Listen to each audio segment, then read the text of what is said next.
Hello everyone, this is Kritika and welcome back to our YouTube channel Rules of Commerce. In the last class, we are discussing chapter number 6 of accounts, that is trial balance and rectification of errors. Trial balance हमारा complete हो चुका है and we are moving forward to rectification of errors. Rectification of errors मतलब कुछ गलतियाँ की होंगी, अब उसे हमें क्या करना है, रेक्टिफाई करना है, सुधारना है. अब ट्रायल बैलेंस क्या होता है, हम लेजर अकाउंट्स बनाते हैं और उसी का स्टेटमेंट फॉर्म क्या है, ट्रायल बैलेंस. ट्रायल बैलेंस क्या है कि स्टेटमेंट फॉर्म है डेबिट और credit of ledger accounts.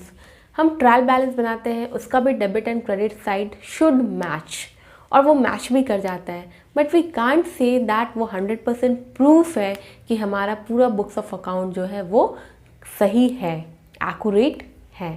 Trial balance हम arithmetical accuracy of books of account check कर लेते हैं, बट वो एक 100% कंप्लीट प्रूफ नहीं है कि हमारा जितने भी रिकॉर्ड्स हैं वो सब सही हैं, क्योंकि ट्रायल बैलेंस का debit side and credit side दोनों ही मैच कर रहा होता है.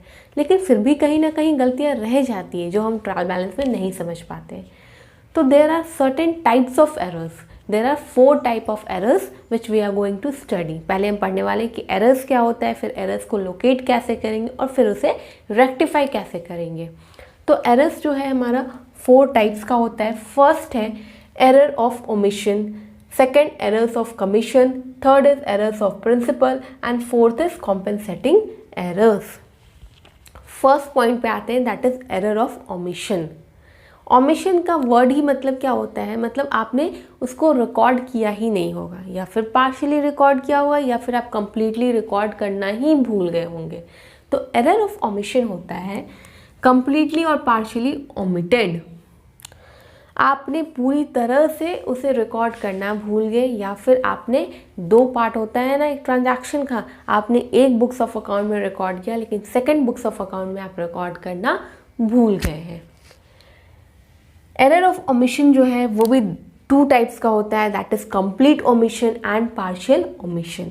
कंप्लीट ओमिशन की जब हम बात करते हैं तो transaction is not recorded in the books of account, transaction recorded in journal proper is not posted in the ledger. Transaction या तो मैंने बुक्स ऑफ अकाउंट में रिकॉर्ड ही नहीं किया, या फिर मैंने जर्नल प्रॉपर में रिकॉर्ड कर लिया बट लेजर अकाउंट में रिकॉर्ड नहीं किए. तो ये हो गया कंप्लीट ओमिशन, मतलब आप रिकॉर्ड करना ही भूल गए हैं. Such errors do not affect the trial balance. इस तरह की जो गलतियाँ होंगी उससे ट्रायल बैलेंस में कोई इफेक्ट ही नहीं पड़ेगा. अब क्यों नहीं, ट्रायल बैलेंस को थोड़ी पता है कि आपने 6000 का क्रेडिट पे सामान खरीदा था और वो आप रिकॉर्ड ही नहीं कर रहे हो. उसे तो बस मतलब है कि उसका डेबिट साइड और क्रेडिट साइड मैच हो जाए. मैच हो गया. आपने कंप्लीटली ट्रांजैक्शन को ओमिट कर दिया है, रिकॉर्ड ही नहीं किया है, तो फिर आपकी गलतियाँ समझ ही नहीं आएंगी. ट्रायल बैलेंस देख के वो आपको गलतियाँ समझ ही नहीं आएंगी. आपको वाउचर तक जाना होगा उस गलती को समझने के लिए, पकड़ने के लिए कि वो गलती कहाँ हुई थी. Goods purchase on credit from Rakesh not recorded in purchase book. मैंने क्रेडिट पे सामान खरीद लिया और रिकॉर्ड ही नहीं किया परचेज बुक में. अब परचेज बुक में रिकॉर्ड ही नहीं किया तो आप बताइए, पहले जर्नल होता है, फिर लेजर होता है एंड देन ट्रायल बैलेंस होता है. तो आपने रिकॉर्ड किया ही नहीं लेजर में, तो आप ट्रायल बैलेंस में क्या रिकॉर्ड करोगे, बिल्कुल रिकॉर्ड नहीं करोगे. तो वो कम्प्लीटली ओमिट हो गया, मतलब आपने पूरी तरह से वो ट्रांजैक्शन और रिकॉर्ड ही नहीं किए हैं. नेक्स्ट पार्ट है एरर ऑफ ओमिशन का पार्शियल ओमिशन, मतलब आपने एक जगह रिकॉर्ड किया बट एक जगह रिकॉर्ड नहीं किया है. Where a part of transaction is recorded in the books of account, such errors result in the trial balance not agreeing.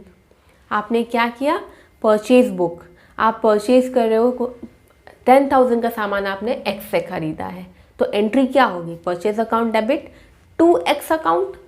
तो आपको परचेज, जब आप लेजर बना रहे हो तो आपको परचेज अकाउंट में भी 10,000 शो करना होगा, X का अकाउंट में भी आपको 10,000 शो करना. आपने जब परचेज अकाउंट बनाया तब तो आपने 10,000 शो कर दिया, बट जब आपने X का अकाउंट बनाया तो आप 10,000 मिस हो गए, आपने वहाँ पे शो ही नहीं किया. तो फिर क्या होगा, जब हम ट्रायल बैलेंस बनाएंगे तो 10,000 का मिसमैच होगा ना डेबिट एंड क्रेडिट साइड पे. Credit sale of goods to Mohan recorded in sales book but not posted in Mohan book. हमने क्रेडिट सेल तो किया, मोहन के बुक में रिकॉर्ड कर लिया, बट सेल्स के बुक में रिकॉर्ड करना ही हम भूल गए. मतलब एक ट्रांजैक्शन का 2 जगह रिकॉर्डिंग होता है ना, तो पार्शियल ओमिशन में आप एक बुक्स ऑफ अकाउंट में रिकॉर्ड कर रहे हो but next books of account में आप रिकॉर्ड नहीं कर रहे हो। अब नेक्स्ट टाइप है हमारा errors of commission. It arises due to wrong recording, wrong posting, wrong carry forward, wrong casting of subsidiary books and wrong balancing. Error of commission क्यों होता है? क्योंकि मैंने गलती रिकॉर्ड कर लिया, या फिर गलत पोस्टिंग कर दी है, या फिर मैंने कैरी फॉरवर्ड अमाउंट गलत लिखा है, या फिर मैंने रॉन्ग कास्टिंग की है सब्सिडरी बुक्स में, या फिर मैंने रॉन्ग बैलेंसिंग की है। अब error of commissions are further divided into 4 parts, that is error of recording, error of casting, error in carrying forward and error of posting. Error of recording. Transaction is recorded incorrectly in the books of original entry. Original entry में ही मैंने गलती record कर दिया है, उसे मैं बोलूँगी error of recording. Trial balance पे इसके इफेक्ट नहीं शो होंगे। क्यों? आप एग्जाम्पल देखो तब आपको समझ आता है। Goods of 6000 purchase on credit from Rakesh are recorded in the purchase book as 60,000। मैंने 6000 का सामान खरीदा बट मैंने रिकॉर्ड कर दिया 60,000।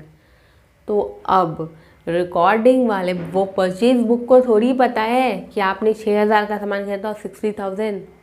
आप परचेज बुक में 60,000 शो कर दिया, आप ट्रायल बैलेंस में भी 60,000 शो कर दोगे, तो फिर ट्रायल बैलेंस पे इफेक्ट आया नहीं आया। हमारा error of casting. This error arises when a mistake is committed in totalling. मैंने टोटलिंग मिस्टेक किया है तब हम बोलेंगे error of casting. Trial balance पे इसका इफेक्ट आएगा? यस आएगा। मैंने सेल्स बुक का टोटल था 10,000 लेकिन मैंने लिख दिया 50,000, तो ट्रायल बैलेंस में इसका असर तो दिख जाएगा। Errors in carry forward. जब हम कैरी फॉरवर्ड कर रहे थे तो मैंने 10,000 की जगह फिर से 50,000 लिख दिया, तो ट्रायल बैलेंस पे इसका इफेक्ट शो होगा? यस शो होगा। Total of sales book is carried forward is 20,000 instead of 10,000। 10,000 की जगह मैंने 20,000 लिख दिया और कैरी फॉरवर्ड कर दिया, तो ट्रायल बैलेंस में इसके भी इफेक्ट शो हो जाएंगे। Error of posting. अब एरर ऑफ पोस्टिंग क्या होता है? This arises when transaction recorded in the books of original entry is incorrectly transferred or posted in the ledger. Transaction हम रिकॉर्ड कर रहे थे तो लेजर में गलती कर दिया पोस्टिंग करते वक्त, या फिर इनकरेक्टली ट्रांसफ़र कर दिया है। तो इस केसेस में कभी कभी ट्रायल बैलेंस में इफेक्ट शो होंगे और कभी किसी केसेस में शो नहीं होंगे। एग्जाम्पल में समझते हैं। Posting total of sales books in the purchase account instead of sales book. हमने क्या किया? टोटल जो था सेल्स बुक का वो सेल्स बुक में शो नहीं करके परचेज बुक में शो कर दिया। या फिर एक और गलती हम एग्जांपल में देखते हैं। परचेज किया 10,000 का सामान मैंने एक्स से, लेकिन परचेज अकाउंट में तो मैंने 10,000 शो कर दिया, बट जब हम एक्स का अकाउंट बनाए थे तो वहाँ पे शो नहीं करके वाई में हमने क्रेडिट साइड पे 10,000 लिख दिया, तो फिर ट्रायल बैलेंस में इसका इफेक्ट शो नहीं होगा। ट्रायल बैलेंस में आप ये गलती नहीं समझ पाओगे। टाइप ऑफ एरर्स है एरर्स ऑफ प्रिंसिपल। जब मुझे फंडामेंटल ही गलती कर दिया, मुझे पता ही नहीं है कि मुझे रेवेन्यू एक्सपेंडिचर और कैपिटल एक्सपेंडिचर क्या है, मैंने कैपिटल एक्सपेंडिचर को रेवेन्यू एक्सपेंडिचर ट्रीट कर दिया, रेवेन्यू एक्सपेंडिचर को कैपिटल एक्सपेंडिचर ट्रीट कर दिया। जब मैंने बेसिक गलतियाँ कर दी हैं तब क्या होगा? आप बोलेंगे error of principle. When transaction is recorded in contravention of accounting principle, it is known as an error of principle. मैंने principle में ही गलती कर दी है। Such error do not affect the trial balance as amounts are placed on the correct side but in a wrong way. इस तरह की गलतियां को क्या होता है? ट्रायल बैलेंस पे कोई इफेक्ट नहीं होता है। हमारा compensating errors are those errors in which effect of one error is nullified by the effect of another error. एक गलती करते हैं और फिर हम दूसरी गलती भी कर देती है, और दोनों गलतियां से ऐसे होती है कि हमारा इफेक्ट है वो नलिफाई हो जाता है, मतलब उसका असर आपको नहीं दिख रहा होता है। ट्रायल बैलेंस पे इसका इफेक्ट दिखेगा? नहीं दिखेगा। मुझे परचेज बुक में या सेल्स बुक में, दो बुक ले लेते हैं। परचेज बुक में मुझे लिखना था 15,000 बट मैंने लिख दिया 13,000, और सेल्स बुक्स में मुझे लिखना था 15,000 बट मैंने लिख दिया है 17,000। तो जो 2,000 मैंने यहाँ पे माइनस में लिखा था उसी 2,000 को यहाँ जब मैंने प्लस कर दिया तो क्या हुआ? नलिफाई हो गया कि नहीं हो गया? ट्रायल बैलेंस में तो आपको डेबिट और क्रेडिट साइड आपका मैच हो जाएगा, तो आपको ट्रायल बैलेंस में समझ थोड़ी आने वाला है कि आपने गलतियाँ की हैं, क्योंकि ट्रायल बैलेंस में एक बार क्रेडिट और डेबिट साइड मैच हो जाता है तो हम समझते हैं कि ट्रायल बैलेंस हमने सही बनाया, मतलब हमने लेजर पोस्टिंग भी सही किया होगा। यही तो लिमिटेशंस है हमारे ट्रायल बैलेंस के। ट्रायल बैलेंस पढ़ाते वक्त मैंने आपको बताया था कि ट्रायल बैलेंस के कुछ लिमिटेशंस है। ट्रायल बैलेंस बहुत सारी गलतियों को नज़रअंदाज कर देता है।